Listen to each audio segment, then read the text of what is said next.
আসসালামু আলাইকুম, this is সাদর রহমান ফ্রম টেক দেশ ইউটিউব চ্যানেল। দর্শক, আজকের এই ভিডিওতে আমি আপনাদেরকে দেখাবো আপনারা কিভাবে কাতারের booster dose vaccine certificate download করবেন।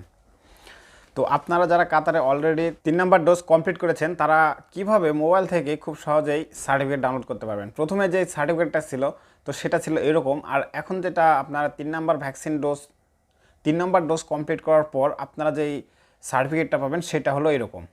তো দর্শক, এই ভ্যাকসিন সার্টিফিকেটটি আপনার ডাউনলোড করার জন্য প্রথমে আপনি ডাইরেক্ট আগের মতো করে কিন্তু ডাউনলোড করতে পারবেন না। এই জন্য আপনাকে প্রথমেই কিন্তু নাস রেজিস্ট্রেশন করতে হবে।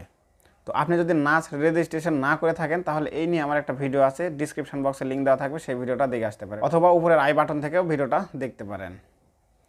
তো নাস রেজিস্ট্রেশন কমপ্লিট হওয়ার পরেই কিন্তু আপনি এই ভ্যাকসিন সার্টিফিকেটটি ডাউনলোড করতে পারবেন। তো এখন আমরা চলে যাব মোবাইলের ডিসপ্লেতে, সেখানে গিয়ে দেখব আমরা কিভাবে এই vaccine certificate booster dose vaccine সার্টিফিকেটটি ডাউনলোড করতে পারি। তো চলুন যাওয়া যাক মোবাইলের ডিসপ্লেতে। দর্শক, আমরা চলে আসছি মোবাইলের ডিসপ্লেতে। তো মোবাইলের ডিসপ্লে থেকে এখান থেকে আমাদেরকে যে কাজটি সর্বপ্রথম করতে হবে, আমাদেরকে গুগল ক্রোম ব্রাউজারটি ওপেন করতে হবে এবং গুগল ক্রোম ব্রাউজারটি ওপেন করার পর সার্চ বারে আমাদেরকে লিখতে হবে ভ্যাকসিন সার্টিফিকেট কাতার। তো আপনারা এটা লিখে যখনই সার্চ করবেন, তো সার্চ করার পর আপনাদেরকে সর্বপ্রথম এরকম একটা ইন্টারফেস আসবে। এখান থেকে কোভিড-19 ভ্যাকসিন সার্টিফিকেট সর্বপ্রথমে এই ওয়েবসাইটটাতে আপনাকে ক্লিক করতে হবে।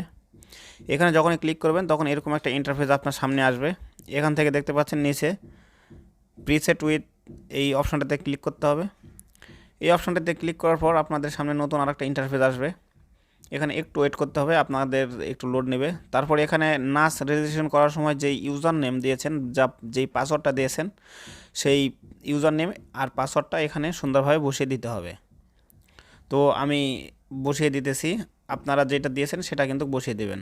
আর আপনারা বসিয়ে দেওয়ার পর কন্টিনিউ অপশানে একটা ট্যাপ করতে হবে।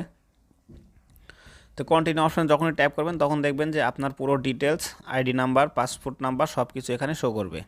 তারপরে প্রিন্ট সার্টিফিকেট একটা অপশান দেখতে পাবেন, এই অপশানটাতে আপনাকে একটা ক্লিক করতে হবে এটা প্রিন্ট করার জন্য। তো এটা তো ওখানে যখন প্রিন্ট সার্টিফিকেটে যখনই ক্লিক করবেন তখন আপনাদের সামনে নতুন আরেকটা ইন্টারফেস আসবে।